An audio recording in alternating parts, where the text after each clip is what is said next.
All right, let's start with a question that's been buzzing through defense circles and newsrooms alike. Should Asia make it official?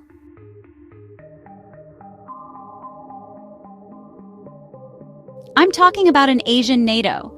Imagine a formal treaty-bound alliance. Japan, Australia, the Philippines, the United States. But before you picture matching uniforms and catchy acronyms, here's the twist. Not everyone's on board. Ely Ratner, a top U.S. defense official, says it's time for a Pacific Defense Pact to counter China's growing influence. He sees urgency and maybe even inevitability. Asia needs a new alliance, just like NATO kept the peace in Europe. But the idea is not as simple as copy-pasting NATO into the Pacific. Let's break down why.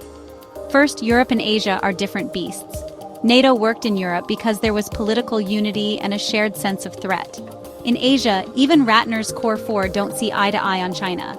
Japan, they want cooperation but not ironclad defense promises. Australia, they're shifting from peacekeeping missions to focusing on their own neighborhood. The Philippines, they still need to build up their military before they can truly partner with others.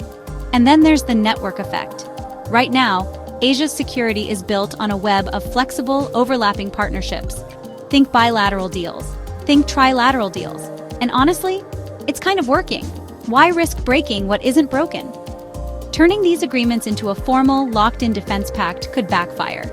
Here's how. First, it could create what's called a commitment hazard.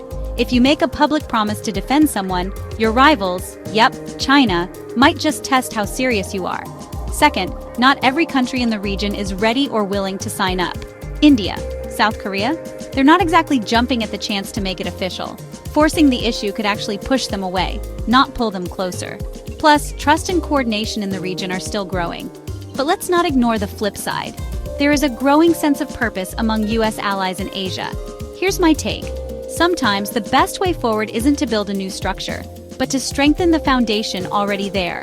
So, what do you think? Is it time for an Asian NATO, or should they keep it casual? Drop your thoughts below and don't forget to subscribe.